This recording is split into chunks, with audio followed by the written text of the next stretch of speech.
Hey guys, welcome back. So today we're out at the range with another brand new product from Remington. It's the RP9, which I have here in this box.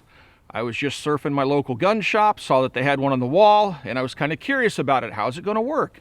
The last Remington product that I purchased was the R51. I bought the original one and I also bought the new one, and I've had problems with both of those pistols. You can go back in my video library and check out the videos on those two pistols. So I was really curious to see if Remington got things right with the new RP9. So this box looks just like the new R51 box, and inside you'll find some Remington swag, registration card, and an owner's manual. And then we have the pistol. And here it is, guys, the new R51, I'm not the R51, the RP9. So this is their new entry into the full-size 9mm handgun market. It is striker fired. You'll notice it does not have a hammer on it. Has replaceable back straps. It has an ambi slide stop. You can see that it has the slide stop over here. This is your disassembly lever. Magazine release is here. However, it is not present on the other side. One must assume, given the cut of the magazine, which is here, and it's an 18-round magazine, which is nice, given the two cuts, that obviously the magazine release can be reversed for left-handed shooters. I'm going to go ahead and make that assumption because of those cuts once again. The handgun is very big, guys. This thing is gigantic. It may not look that way in my hands because I have ape-sized hands, but this is a very big, heavy gun. The slide on it is one huge chunk of steel. I'll go ahead and show you what it looks like on the inside. Field stripping, guys, I'm not going to do a special segment on that. It's just like every other striker-fired handgun on the market. Basically, you make sure the weapon's clear, lock the slide to the rear, you have a takedown lever, you rotate it down, and now you can move the slide forward off the frame, move it to right about there, pull the trigger because it won't come off unless the striker's released, so you're going to have to pull the trigger, and now the gun comes apart. Look at the size of this thing. It's absolutely massive. These are the slide rails right here. Very similar to Glock. You have slide rails in front and in rear that support the slide. Again, just like a Glock, except those rails are absolutely huge. The slide is super heavy, so it has a very lightweight polymer frame. This thing weighs about as much as any other polymer frame, which is not much. But this slide is a huge chunk of steel. The only thing I can think of is they made it so big so they can chamber it possibly in other calibers down the road. 40 Smith & Wesson and perhaps 45 ACP or 50 Action Express. I mean, the thing is a monster. So that makes the gun, even though it's polymer framed, a little bit heavy feeling in the hand. It also makes it feel kind of top heavy. But how does it work? And that's what I want to find out. I will say that the quality of the machining looks good. I don't see any of the rough tooling marks that I had seen in my first generation R51. This thing looks very nicely made, very clean. So let's go ahead and put it back together. When you're putting it back together, for whatever reason, this little guy, which is probably the ejector, likes to move up and down. Make sure it's down when you move the slide rearward, otherwise it'll give you fits.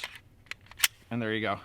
It's back together. Has a 3-dot sight system on it, very sparse. The dots in the rear are very, very tiny, and then you have a nice big white dot up front. The sights are dovetailed in. I do not know if these fit other sights that are on the market or if they're proprietary, and we'll have to wait for somebody to come out with sights that fit it, aftermarket sights that fit it, so you can get, you know, night sights or, you know, something like that, high-vis sights, whatever you may like. All right, let's do some shooting and give you some thoughts on what the ergonomics feel like and what the shootability of the gun is. To start things off, we're going to go ahead and load up 18 rounds of Freedom Munitions. This is a 124 grain ball, so this is going to be similar to what the military would use. Probably just going to put 15 rounds in it because I'm kind of obsessive compulsive and I don't like to have uneven rows of ammunition in my box of ammo. I think I covered that in my last video. And I learned that some of you guys share my obsession, which is a good thing. So 15 rounds it is. 18 rounds in a full-size handgun is a good thing though. So it's one up from the Glock. The grip isn't unnecessarily large. It does have a nice big butt pad on the magazine, so when you drop it, you're not going to damage the magazine. You'll notice that the grip comes down here in the rear and protects the magazine from the rear, and that's that replaceable back strap. All right, so I'm going to go ahead and load these first 15 rounds into the pistol. Make it ready, and then we got a challenge steel target downrange at 50 yards, and we'll see if we can hit it with this pistol. The sights hopefully will be on. A little bit to the right.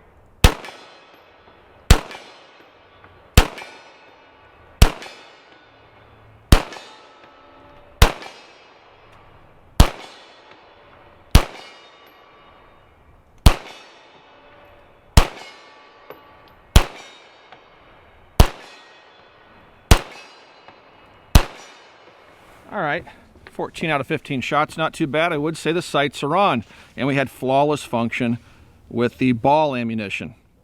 The gun is super top heavy. This slide is absolutely gigantic. It looks like it could be chambered in 45, so it makes the gun, when you're holding it sideways, even when you lay it down, the gun just flops over because of the massive weight of the slide. Is that a bad thing? Unless you're carrying it, not really. I would hope that Remington will later come out with a compact version of this handgun, which will reduce some of that weight when they shorten the slide. But this thing is definitely overbuilt, in my opinion, for a 9mm. When you take a look at newer handguns on the market, like the Ruger American or even the CZP-10, they're much smaller, lighter handguns. This thing is a tank. Let's load up another 15 rounds. And do a little bit more shooting here with the pistol. Now the gun borrows pretty heavily from some other guns in terms of design cues, and we're going to show you a handgun I think Remington pretty much knocked off in appearances. You're probably already going through a list of handguns in your head right now. I noticed when I posted some pictures on Instagram that a lot of you guys, excuse me, were comparing it to other guns on the market.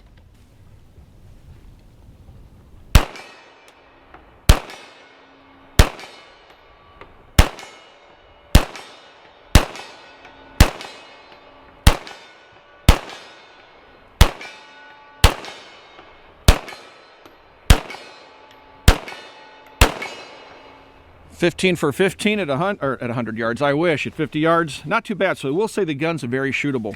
The trigger on the gun looks a lot like a Glock trigger. It has a big dingus right there, which is a trigger safety. So if you don't hit the center of the trigger cannot move unless a finger's actually on the trigger. So it's a drop safety more than anything else. Other than that, you'll notice the gun has no safeties on it, which I like. I don't like striker fired pistols with safeties. So you'll notice it has a big, large external extractor, has that left side slide release. It's a little easier to do. Wow, that thing is hard to push down. Holy cow. Never tried this before. Seriously, guys, I cannot push that slide release down. Wow, let's see if the other one works. Could have just got bound up. I cannot. Holy cow, maybe it's just this gun. But yeah, man, I'm mushing my thumbs flat. This one works just fine.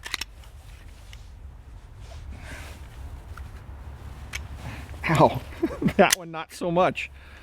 Nice job there, Remington. Anyway, so it's supposed to be set up for left-handed shooters, but apparently if all guns are like this one, it could just be a fluke on this gun. You're gonna find yourself doing that if you're a lefty. Well, guys, we tried to investigate the problem with the slide stop and why it wasn't working. It's a relatively simple problem that is a design flaw. It's not just this gun. So if you look at the slide stop, you'll see where it engages the slide right here. Right, so when I push the slide rearward, you can see where the slide stop comes up and grabs the slide right back here. If we turn the gun around, notice there is no slide stop here. Okay, it's all one piece unit. The two slide stops work in unison. It's a stamped piece of sheet metal. This one is not engaging the slide. Only the slide stop on this side actually engages the slide. So what's happening, the reason I can't get it to release, is because it's a piece of sheet metal, and see how it's bending? It's bending down, but it's flexing. It's not able to release the slide stop on the other side of the handgun. I'm pushing down on the slide stop right now, and you'll notice it's not moving. No matter how hard you push on this slide stop, you're not going to get it to release. All you're doing is bending that sheet metal. Let me show you what it looks like from the inside. Here's your slide stop. Here's the catch on the slide stop. Notice there's no catch over here. Notice how I can bend this one while I'm holding this slide stop up. Look how easily I can bend this.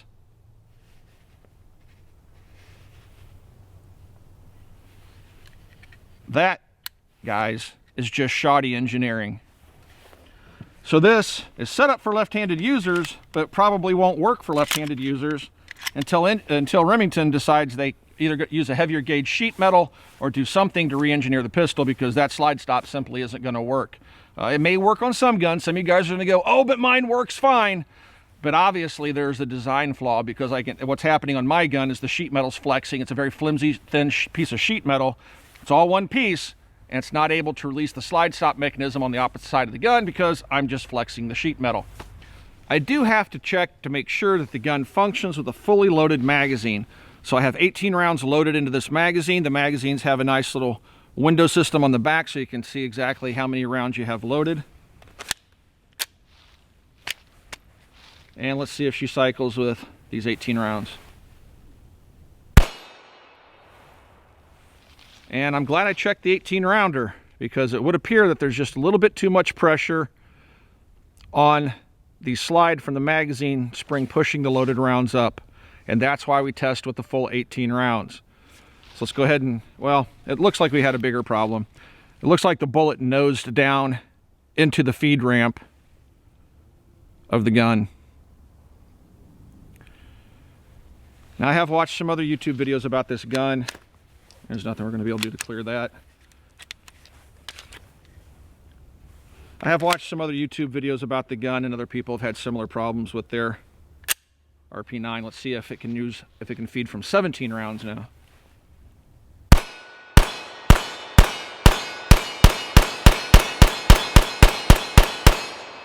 So it just seems like it had that one hiccup with 18 rounds loaded. Let's go ahead and run another 15 through it. From now on, I'm going to go ahead and load 18 rounds and see if we continue to have that problem, if it's just that one particular incident, or if it's something that is you're going to experience all the times with 18 rounds loaded. Well, all right, guys. The gun is starting to have problems. So there, it didn't quite eject the spent case.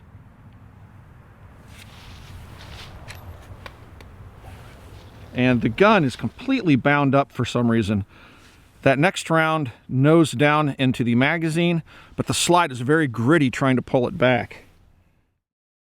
Upon closer inspection, as you can see in this picture, the nose of the ball round has actually hit the edge of the feed ramp and is pushing up on it, and it's this upward force from that round that's pushing the hood of the barrel against the slide, which is causing the pressure that keeps me from pulling the slide rearward, and is also the same pressure that causes the malfunction where the gun can't extract and eject the spent casing. It's very hard to pull the slide to the rear there, but it looks like everything's working freely now. All right.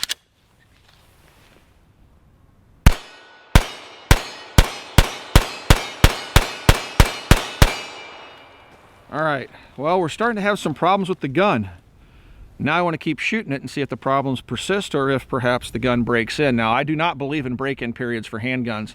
This isn't a car. It doesn't have hundreds of thousands of tiny moving parts. A handgun or a rifle is a very simple mechanism. So don't come to me and say, oh, a gun needs a break-in period. I've toured factories. I've seen how quality handguns are built. At CZ, I saw a machine that did nothing but cycle the slides over and over and over again.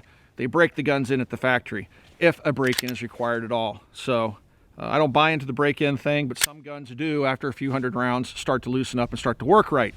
In my opinion, that's a shoddily made gun. All right, let's go back and load up some more rounds. We brought out some hollow points too to see if the gun will cycle hollow points, the same hollow points the R51 had problems with. We have a couple of different types of ammo. I'm gonna reach into my pocket, mix the magazines around. They're both loaded with 18 rounds. And it's some more of the 124 grain Freedom Munitions stuff. This stuff runs fine in every handgun I own. I shoot a ton of this stuff out of my CZs, especially my carry gun, and I've never had a single malfunction with it. So let's go ahead and put 18 rounds of it into the RP9. Let's see how she does on a full 18 round magazine. And once again, we get the exact same type of malfunction with a full magazine. It didn't quite pull the case all the way out. And yeah. Here's a little bit of behind the scenes stuff, guys, because I'm going to share this with our fans over on Instagram. I'm going to go ahead and take a picture of this. This is just unbelievable, guys. You would think Remington would test the guns with a wide variety of ammunition. You would think that they would test the slide stop to make sure it works before it leaves the factory. Maybe not all of them have the same problem this one has, but that sheet metal is too darn flimsy and simply doesn't appear to work. All right, let's go ahead and clear this malfunction. Holy cow.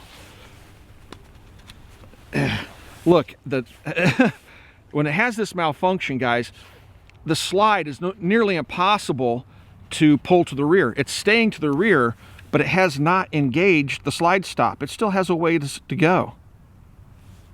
So the only way to clear it is to drop the magazine out. It's binding against its own magazine. I dropped the magazine out and the slide is now free to move. Also, you can see, I don't know if you'll be able to see it, it's boogering the nose of the bullet up pretty bad. All right, so let's go ahead and see if it'll feed 17 rounds now.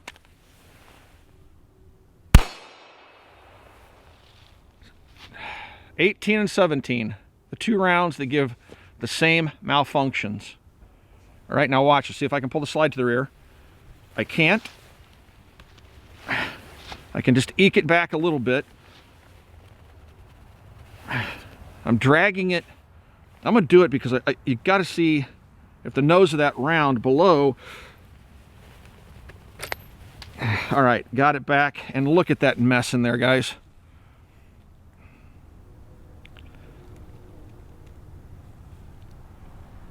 That is a total mess.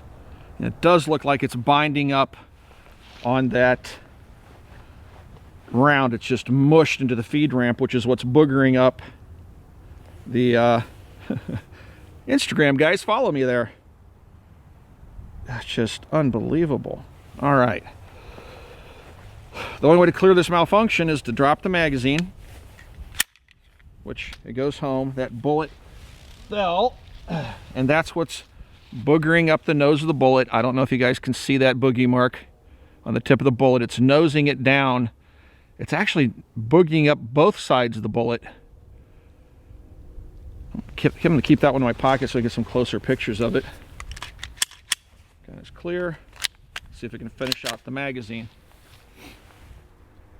It seems like it's just getting progressively worse, guys. It's that bullet following this one that's nosing down for some reason under recoil, binding the slide up so it can't extract and eject. And how do I know that? I can't pull the slide to the rear. And when I do get the slide to the rear, that's what we see inside. So upon firing, that bullet is somehow nosing itself down and preventing the slide from coming rearward and extracting and ejecting that case. That's crazy. It's just going to drop now. It's bound up, so when I drop the magazine out, it goes ahead and closes. Remedial action is drop the magazine out, try to get the slide to clear itself, and then reload. There's no simple tap, rack, bang because the gun's binding up on itself. It may just be a bad magazine. I'm going to have to try the next magazine. But again, nose down in the magazine. So I don't think it's the ammo.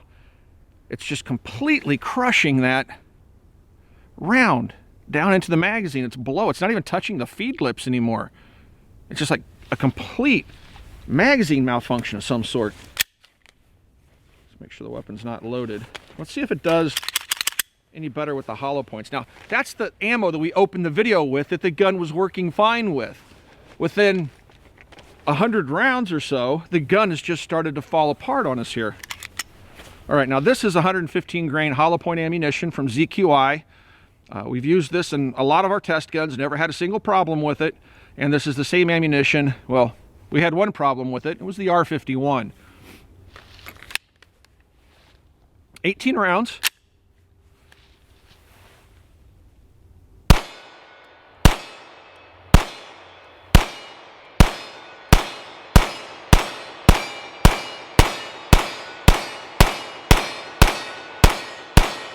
All right, so it likes hollow points, but it doesn't like ball rounds, apparently, because the ball round is what's hanging up. Let's see if we can finish out this ball round magazine.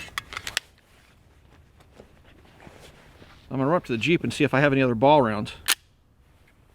Maybe just very, very ammo specific.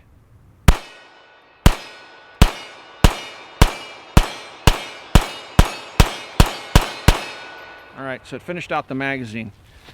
I'm gonna run up and see if I have any more 9mm in the Jeep that's ball rounds, and we'll resume our testing here of the RP9.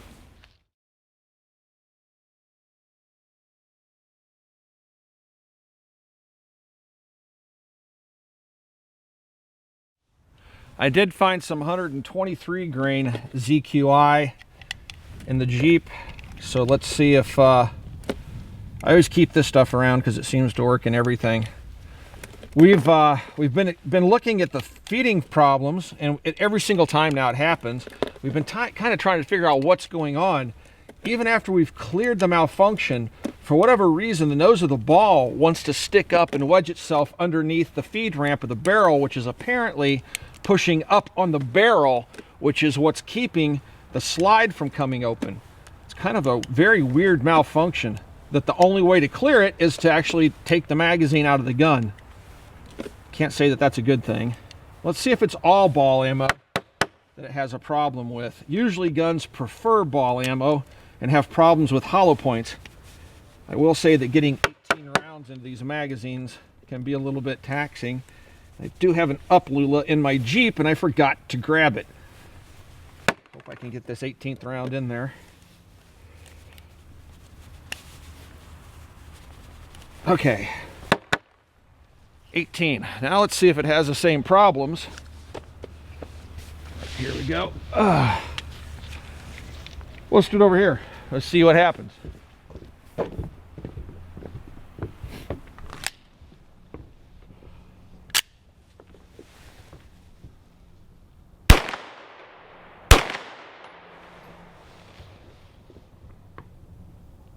It's all ball ammo, guys. I can't even get that one out. So if I pull the magazine out, it comes out just fine. So whatever's happening in there, and the exact same mangled bullet tip. The gun does not like ball ammo, but it likes hollow points. That's crazy.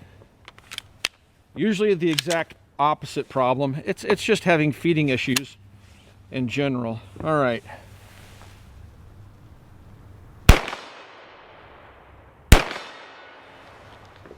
The exact same malfunction we saw with the Freedom.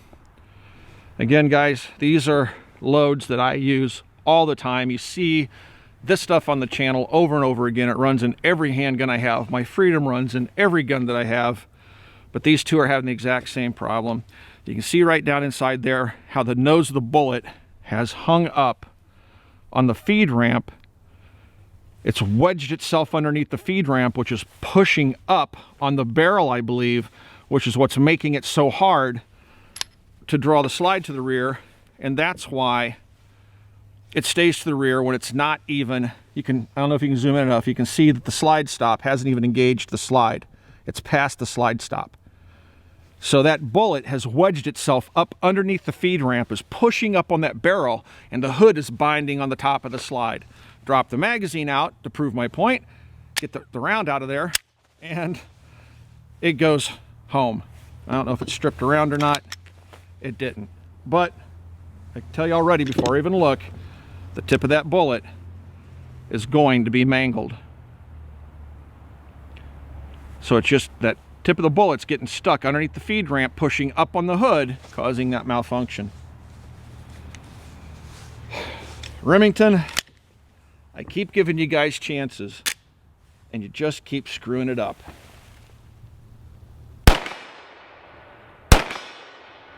Out of battery. You can see that the slide's not fully home. Got it home.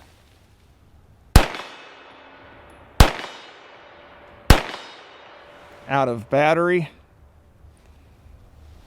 Just not quite fully home. I can tap it, and it goes home.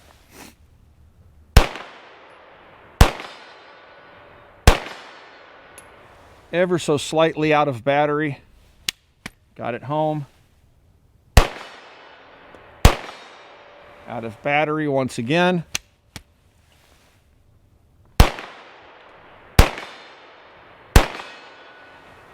But it does lock open. Guys, I don't know if I just have bad luck or if Remington continues to completely produce turds, but this handgun is far from impressive. We're going to have to tie things up this afternoon, guys. We've burned up an entire case of ammo trying to get the RP9 to function 100%. We're using Freedom Munitions, and we're also using ZQI, both brands of ammunition I've shot extensively here on the channel and never had a single problem with, but the RP9 was having all sorts of problems with it.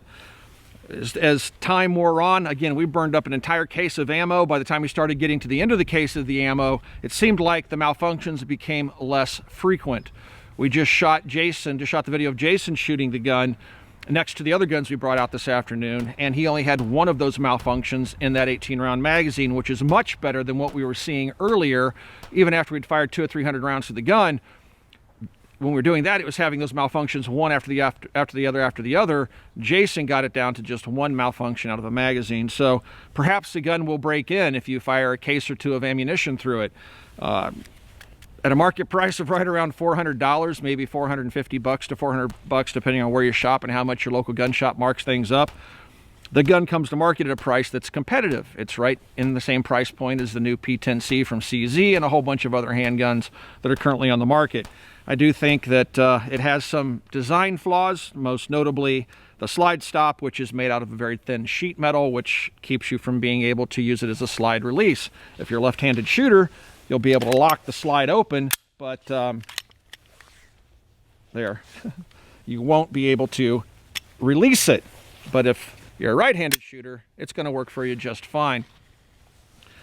The gun has very sparse sights, very small dots in the rear, big bright white dot in the front, replaceable back straps, a Glock type passive safety, no manual safety, and 18-round magazines. The ergonomics feel very good, but the gun is very top heavy. This slide is way too big, I feel, for 9mm. I can just move it, and just shaking it, the weight of the slide is working against that recoil spring. It's just a huge, massive slide. It does have a loaded chamber indicator here on top, but you can't really see much through it unless you take a peek with the flashlight. It's a very small opening. Do I think the gun's worth buying? Honestly, no. It's not. It's in league with the new R51. The gun just doesn't seem to want to run with ball ammunition. Ball ammunition is a standard. Every gun should run with ball ammunition. It fed the hollow points just fine, but it had problems with the cheap stuff, which is ball. If you go to the range and practice, that's what you're probably going to shoot, ball ammo. But we think we've gotten most of the kinks worked out of it. We're going to fire 2 more magazines before we sign off. This is more of the Freedom Munitions ammo, and we'll just see if the gun can run 2 18-round magazines without a hiccup. I'm thinking it has a chance to actually pull it off. Let's see.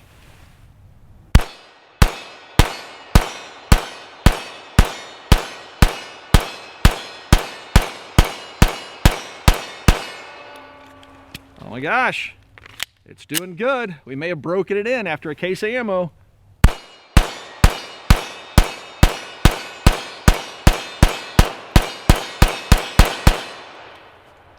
All right, it's working. What do you say? Can I recommend it? No, guys, I really can't. I'm going to keep shooting it. We'll see if we get another case of ammo through it. Perhaps the malfunctions are gone for good. I hope so. The last 2 magazines look pretty promising. If you guys have any questions about anything you've seen in this video, you can ask those questions down below. We do try to stick around for the first couple of days after a video goes live to answer the questions you guys may have. Also, if you would like to support us here at the Military Arms channel, you can do so by swinging by and checking out Copper Custom. And if you haven't already, please be sure to check out full30.com. That's full30.com. We've taken all the web's best firearms content creators and brought them under one roof, and that is full30.com. And we've also just recently released the version of the site 2.0. So version 2 is now live. We have a blog, discussion forums, and we finally have the iPhone app and the Droid app out for approval, and we should have those apps available for download here very, very soon. Thanks for watching. Thanks for all those years of support. We'll see you soon.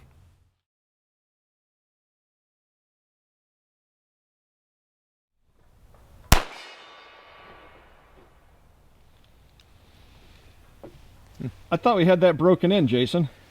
No, apparently at the end of the video it decided to start again.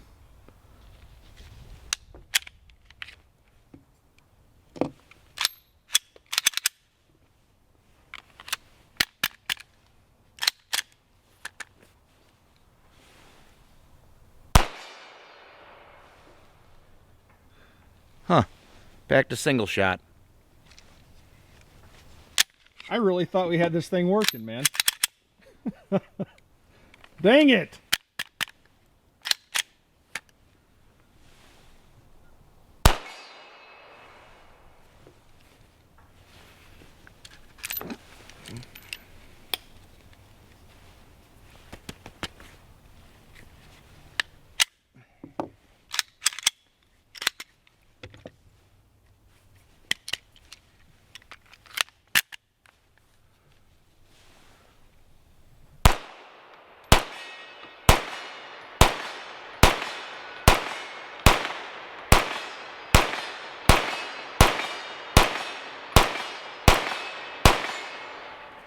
Ah, there we go.